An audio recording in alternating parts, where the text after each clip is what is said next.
महाराष्ट्र में मराठा समाज के आरक्षण की मांग के लिए जारी आंदोलन अब और जुनूनी होता जा रहा है। आंदोलन में जान देने का सिलसिला चल निकला है।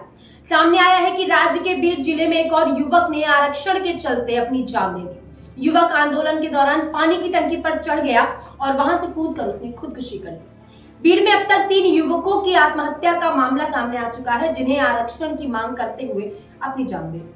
बता दें, बीते मंगलवार को पहले भी बीड जिले में ऐसा ही मामला सामने आया था, जहां एक युवक ने मराठा आरक्षण के लिए आत्महत्या कर ली। इस घटना के बाद इलाके में हड़कंप मच गया था। मृतक का नाम शरद अशोक मटे था।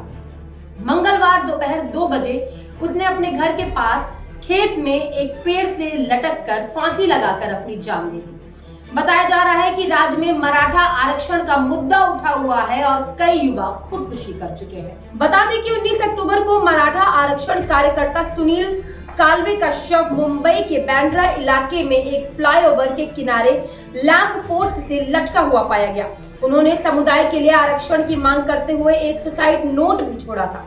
महाराष्ट्र के मुख्यमंत्री एकनाथ शिंदे ने कहा था कि उनकी सरकार मराठा समुदाय को नौकरियों और शिक्षा में आरक्षण देने के लिए प्रतिबद्ध है। उन्होंने युवाओं से आग्रह किया था कि वो आत्महत्या जैसे कदम ना उठाएं। महाराष्ट्र में मराठा लंबे समय से सरकारी नौकरियों और शैक्षिक संस्थानों में आरक्षण की मांग कर रहे हैं। करीब 32 साल पहले मराठा आरक्षण को लेकर पहली बार आंदोलन हुआ था। यह आंदोलन मराठी लेबर यूनियन के नेता अन्ना साहेब पाटिल की अगुवाई में हुआ था। उसके बाद से मराठा आरक्षण का मुद्दा यहाँ की राजनीति का हिस्सा बन गया है।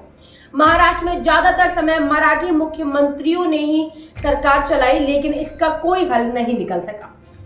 साल 2014 से पहले तत्कालीन मुख्यमंत्री पृथ्वीराज ने सरकारी नौकरी और शैक्षिक संस्थानों में मराठाओं को 16% आरक्षण देने का आदेश लेकर आए थे, लेकिन साल 2014 में कांग्रेस एनसीपी गठबंधन की सरकार चुनाव हार गई और बीजेपी शिवसेना की सरकार में देवेंद्र फडणवीस मुख्यमंत्री बने।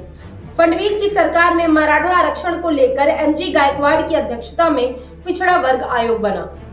इसके सिफारिश के आधार पर फडणवीस सरकार ने social and educationally backward class act के विशेष प्रावधानों के तहत मराठाओं को आरक्षण दिया। फडणवीस की सरकार में मराठाओं को 16% का आरक्षण मिला, लेकिन बॉम्बे हाईकोर्ट ने इसे कम करते हुए सरकारी नौकरियों में 13% और शैक्षिक संस्थानों में 12% कर दिया। मई 2021 में सुप्रीम कोर्ट ने इसे रद्द कर दिया था। अभी के लिए बस इतना ही। देश और दुनिया से जुड़ी ऐसी तमाम बड़ी खबरों के लिए आप देखते रहिए जी।